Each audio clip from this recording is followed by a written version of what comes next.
among those people that had lined up to replace the late president as president of the party. So from day one, I've never hidden my presidential ambition, and the party has even when they gave me these responsibilities, they didn't do it that my ambitions were naked or were secret. I have performed my duty as spokesperson of the party. I clearly distinguish the difference between my ambition and my current role as the official spokesperson of the party, together with the Secretary General and the President. So Chanoda Ngwira, if he's truly PF, he knows the role of the chairperson for information and publicity. I never issue statements in my own capacity. I issue them on behalf of the party. And I carry the decorum and the respect of the office that I've been allocated to.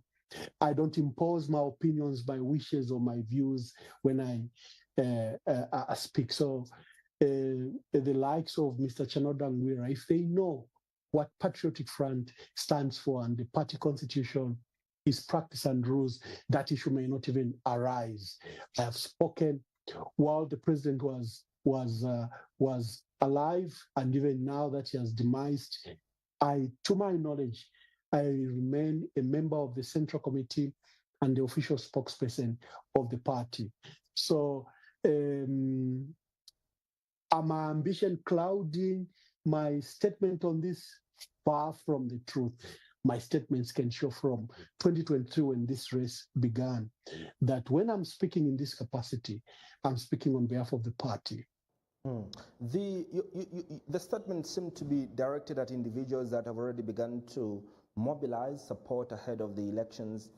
And so far, I think the ones that we could clearly see that have been mobilizing is Honorable Brian Mundwile has been mobilizing.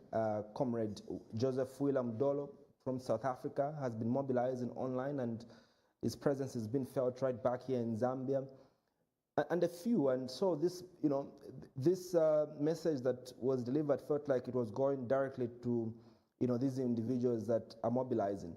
But also, perhaps maybe make the viewers understand, for those that could be getting this message wrongly, Ambassador, is it wrong at this moment where people see that the Patriotic Front is in disarray because of your internal party wrangles in this regard? I'm making reference to the fact that you still are fighting for the party in court. There's no substantive leader. There's an acting president of the Patriotic Front at the moment, Honorable Given Luminda, who has not come out in the open whether he wants to be president of the PF, or not.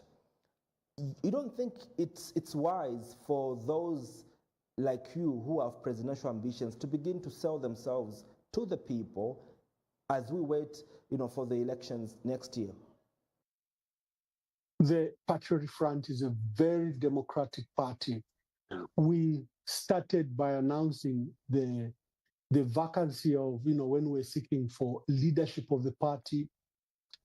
We followed it up by inviting candidates that were interested in, seeking the office of the president under the Patriotic Front to come forward. A period was given, and 9 of us stepped up and paid a fee of 200,000 kwacha as candidates. The circumstances changed along the way. We were preparing for a national conference. We were preparing for an official calendar in which we could then begin our campaigns. Of course, the announcements were all known by whoever could say who was standing, and for the 9 that had paid their nomination fees. But when the president returned to active politics outside leave, we all put that process on ice to see where things were going. It didn't take long. Then the party was hijacked and stolen by the state, and we since engaged in a fierce battle to try to reclaim the party using all forms of requirements. We've gone to court, we've cried before court, and we have maintained the party and membership and leadership structure from Shangombo to Nakonde, from Lundazi to Zambezi, from Livingstone to Chidilavombwe. We've kept the party together. The leadership have kept the party together, although the legal status of the party has been stolen.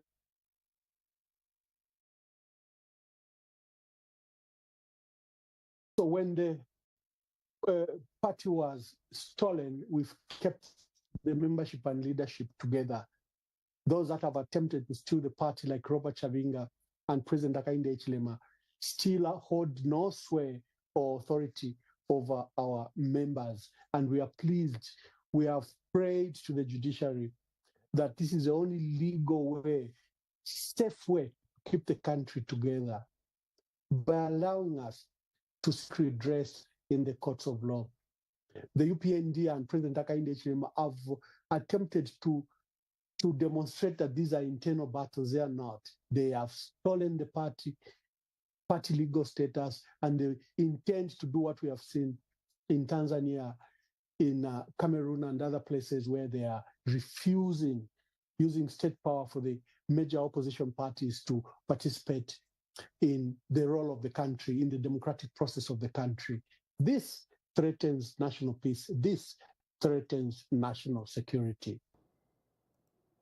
With 10 months to go before the elections of 2026, Ambassador, your party has not gone for a general conference yet. You've not held your party convention as of yet. What is happening in the Patriotic Front? 4 months ago, we lost our party president, Dr. Edgar Chagwa Lungu. May his soul rest in eternal peace. We have not put him to rest as a country. It's a matter that the state, the family, and the Patriotic Front are battling to resolve. We hope that it can be resolved very soon. We heard that the state and the family had appointed mediators to quickly resolve the impasse. These are, Dr. Alik Banda, the Archbishop of Lusaka, on the side of the family, and Dr. H.K. Banda from, Northwood Assemblies of God and president of the Pentecostal Assemblies of God on behalf of the state. We hope that they can be allowed to sit and resolve this matter. At our last Central Committee meeting that was held on October 6th, an evaluation of the country was done. The calendar for election is out, and there was the persuasion that in light of the standoff between the state and the family, where the late president, who is our party president, has not been put to rest, maybe in light of all these circumstances, maybe we should be allowed to go to conference and, replace the late president. It's an agonizing decision. It's a painful decision that the party should be replacing someone who has not been put to rest. So it's very sensitive for us. And the party at its meeting said, let consultations take place with the family to explain to them the difficult circumstances we find ourselves in. And then we set up a committee to make ready. This committee is chaired by Lupososhi MP, Honorable Emmanuel Mwamba, who's also our chairperson of the party, to come up with the preparations of the conference, logistics, date, time, and rules and regulations for campaigns for whoever will be picked, while the party was consulting the family and also consulting just other stakeholders how we should go.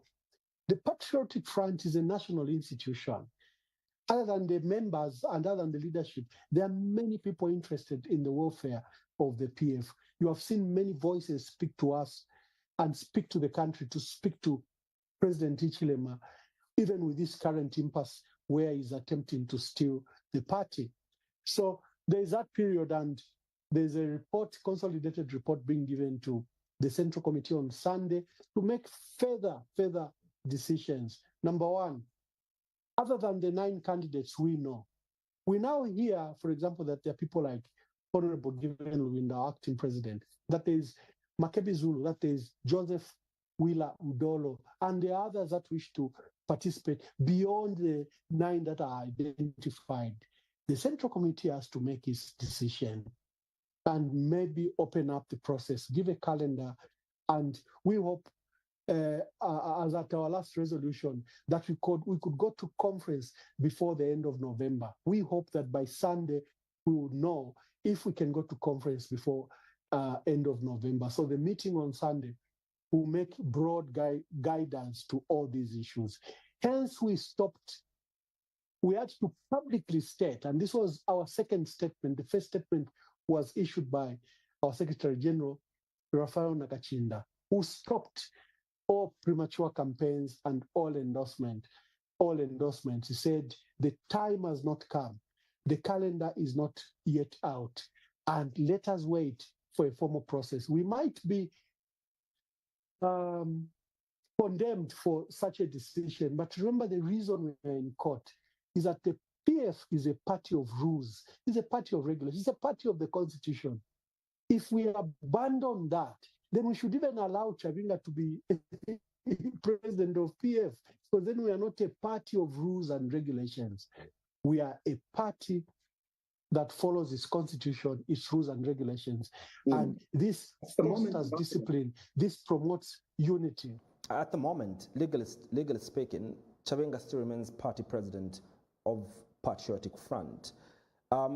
Perhaps maybe make me understand on how this is going to work out. Will you go to the convention without or minus fixing the issues of who is the rightful owner of the party? Will you still go ahead as a central committee and go for a convention without fixing the problem with the party owners? There's entirely no dispute who owns the party. The people that make decisions. You can put Chavinga here and he can issue a decree to our members. Let's see if anyone will adhere to him. But I can stand here and I can say stop campaigns and my weight will be carried out. Why? Because we are the legitimate owners of the party. The Central Committee, currently headed by Acting President Honorable Given Lubinda, our MPs that work with us, the structures across the country. We are the PF. It doesn't matter how they tamper with the papers. Well, unfortunately, Ambassador... Independence celebrations and our... Unfortunately, the papers don't speak to what you're saying. Yes, you are the owners of the party by virtue of the fact that you command authority in the party, but this authority has no bearing in terms of participation. The reason for why your party has not been participating in by-elections since this confusion started is because the party does not belong to you. Yes, the people are with you, but the party does not belong to you legally. And my question is, Ambassador, that... Andrew, we must be very clear. I don't know why you should celebrate thieves. Someone steals your TV and begins to watch Man United on the TV. Doesn't make them their TV. Even if people walk into their homes and find that TV, it still doesn't make them their TV. If I've gone to the police that this gentleman has stolen my TV, the role of the police is to ensure that my property is reinstated. Now, we have a dictator who will not follow the law, who will not follow the Constitution. This matter would have been resolved the first day it occurred. It would have been prevented even before it occurred because the legitimate party owners reported to the police. In fact, the police moved to secure the people that were holding the illegal meeting. The police currently protect Robert Chavinga because they know that he feels that he's not safe. So you have thieves that have stolen the party, and they want to tell us that you don't have this TV that we have stolen. It's us who are enjoying it. We are watching even football matches on it. You don't have a TV in your house. So what are you saying that you have a TV? Well, we are set that we have a TV. It is our TV. Even if you have stolen it and you're even enjoying its fruits by watching soccer matches on it. So the PF remains and belongs to the PF. How will we hold the conference? Make decisions. If we appoint anyone, whoever we appoint, they begin to work in that capacity. If we said, can we be in an alliance? The alliance comes together, whether it's a United Kwacha Alliance or Tonse Alliance. When we say we'll pick another vehicle to stand on, we pick NCP, that becomes a reality. We have legitimacy. If the party today says ABC is the Secretary General and is our presidential candidate, that will be our presidential candidate for 2026 elections. Whether they'll call themselves PF or any other, they will be our presidential candidate. I'll get back to this issue of the Patriotic Front, but you've been hit hard as a Patriotic Front because the Secretary General, Honorable Rafa Nakachinda, is serving an 18-month, sentence and is only going to be out of prison after 18 months. Ambassador Emmanuel Mwamba, what is the impact that this has? What impact has this left, on your party? And is Honorable Rafa Nakachinda going to be replaced in the interim as we prepare for the elections of next year? Are we going to see an acting Secretary General or an interim Secretary General in this period? President Hakainde Hichilema, and I love to name him by name because these are his actions. From day one, he has attempted to steal the party, to steal our members of parliament. He has so far succeeded in stealing Kabushi, Kwacha, Pambashe, Kawambwa, and other seats, even independencies like Lumezi, through his actions of this state oppression that we are talking about. We have refused to replace Nixon Chilanga, who was our Deputy Secretary General. We have refused to replace Raphael Nakachinda and other party holders that are in prison. By law, they are not supposed to be in prison because as soon as the magistrate or high court jails you, you have an opportunity to appeal against the process. And our constitution and our judiciary and jurisprudence is an appellate process where I can appeal up to the highest body in the judiciary, which should be the Supreme Court or Constitutional Court, depending on the matter. So Nixon Chilanga, our Deputy Secretary General, should be out. He shouldn't be in prison. He has appealed against the sentence and he has valid and merited reasons why that sentence is unlawful, irregular, illegal, and he has appealed against that sentence. He has also sought bail. He has not been granted. So have been, whether it's Stotela, whether it's Raphael Nakachinda, these people are being kept away from, so they cannot perform the duty of the PF, so that these attempts to destroy the PF can be war and total. It's good you've put this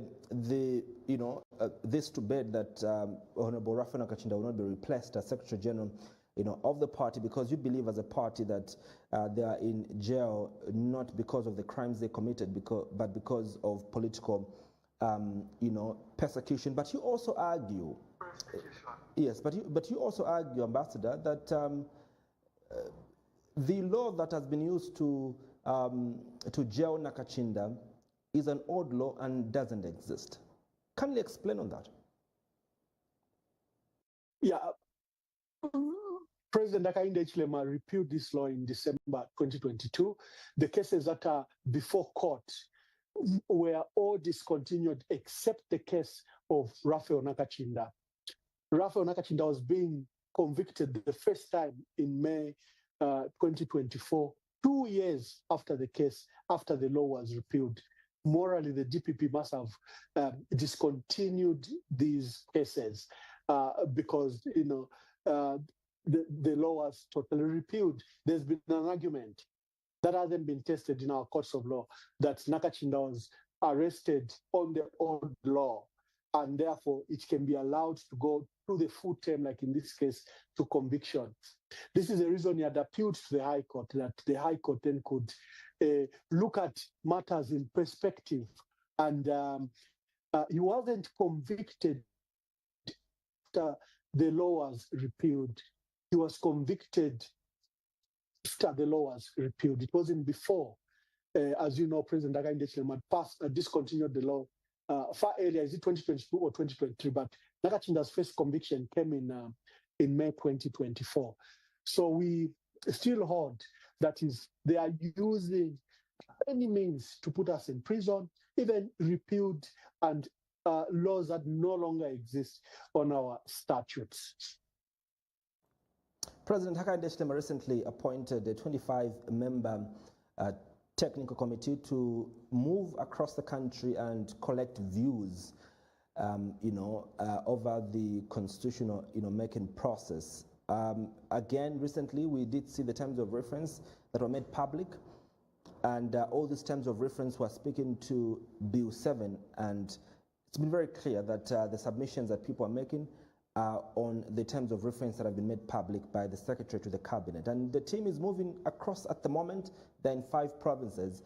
And early on today, we did see Minister of Justice, Honorable Princess Kasune, state that the committee is receiving overwhelming, responses from members of the general public. This is to show that indeed people want, an amendment to our Constitution. I would like to pick your thoughts, Ambassador Emmanuel Mwamba, on this process, on the technical committee as well that has been appointed by the President, and also on the need to have our Constitution amended right before the elections. The process was deemed illegal. The Constitutional Court gave directives and guidelines, and Bill 7 is dead. Even the attempts to resuscitate and make it live doesn't make it legal. The technical committee, for example, is not was not created or established using the law. There's no law that supports this. There's no legal mechanisms that should allow for this process to take place.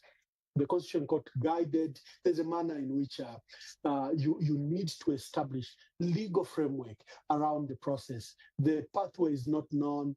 The committee's constitutional, it's constituted, is not known. No stakeholders are there. For example, they will appoint a Catholic priest, but bypass the body that should recommend the Catholic priest or the church. They've appointed the lawyer and bypass the Law Association of Zambia, who should appoint someone. But the entire process is illegal because there's no legal framework guiding it. If you look at what the Constitutional Court guided, it said there's a precedence in which we foster and amend our constitution, and that process has not been adhered to. It's all a one-man-driven agenda. It's not an agenda driven by the people of Zambia. That's why all stakeholders are even boycotting the process. But what's your interpretation of these legal provisions, Ambassador? You're stating that the committee was illegally put together. But there's another school of thought that suggests that that is not true, Ambassador, because Article 92, Part 1 of the Zambian Constitution vests the executive authority in the President, and clauses 92, Part 2F and 92, Part 2J empowers the President to appoint persons for special duties and to perform other functions as prescribed.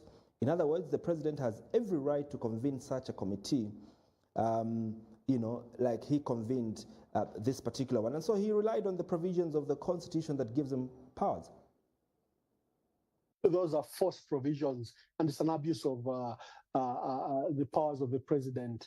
You use Inquiries Act, you go to look at how Bill 7 was done. A law was created that then would form this consultative process. Bill 10 was anchored on the law. Government went to create the legal framework around constitution-making process. You cannot have creatures of the Constitution trying to amend themselves. Remember, we condemned Mwangala Zalomi Satisizek when she was proposing amendments to the electoral law and the electoral process and the Constitution. Totally illegal. She's a creature of the Constitution. She's been created, and it's not up to her. The role of constitutional making process is a people's role, the ultimate owners of the country, and they're the owners of the document. So it can be driven by individuals like the president, who's personally interested in whatever he wishes to achieve. This process is totally legal. Just compare what happened to Bill 7. Just consider let's start with the Mainza Chona Commission done under the Inquiries Act and was legal framework in 1972. Let's look at the Professor Mvunga Commission in 1991. Let's look at the John Mwanakatwe constitutional making process in 1993. Let's look at the Wheeler Mungomba constitutional making process under President Levi Mwanawasa. Let's look at the process that culminated into the Constitution in 2016. Let's look at the process that President Edgar Lungu had started under Bill 10. The role of constitutional making is vested in the people, not in isolated individuals and interested parties. This process is entirely a sham. It is illegal. The president is using force provisions of the law to create another matter. We are talking about the constitution-making process. What is the biggest issue you have with the content of this constitution amendment, process? Do you have any issues with the contents? But also, others have argued, Ambassador, that nearly every amendment that we've done to our constitution technically was done in an election year. What is your view, to that argument that those in the UPND are bringing? In fact, even the Attorney General 2 weeks ago on Costa was mentioning that nearly all the amendment processes or amendments that we've done to our constitution have been done in an election year. I'd like to pick your thoughts, on that as you also respond to what is the biggest fear you have with Bill 7? Because sometimes the president tries to demystify the fact that there's no provision within those 1110 amendments that states that President Hakainde Hichilema is going to extend his stay in office. Yeah, process protects content. Here, there is no process. You therefore can't guarantee the outcome of the content. That's why you can come up with illegal provisions, for example, restricting people of Zambia to restrict themselves to Bill 7. Who tells them that that's what our people want? Why are you restricting them? So process protects content. Here, the process is totally flawed. The process is non-existent. So before you even go to the content, the constitution making process is as ultimately fair.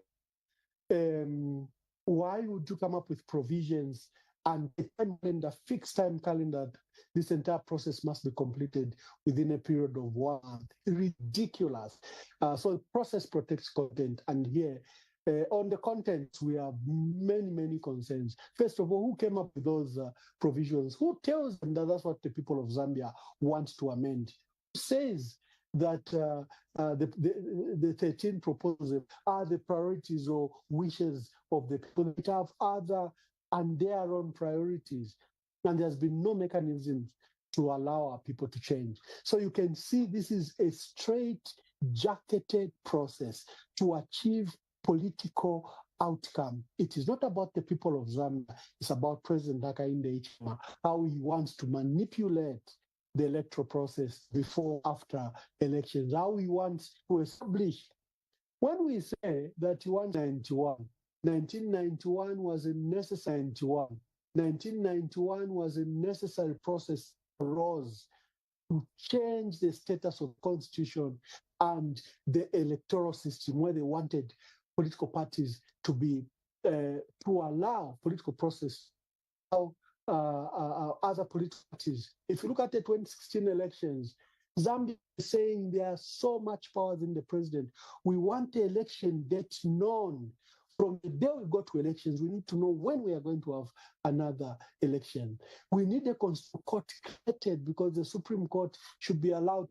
There were and legitimate reason why the process was taken before elections. In every case, if you notice, this one is taking away from our democracy.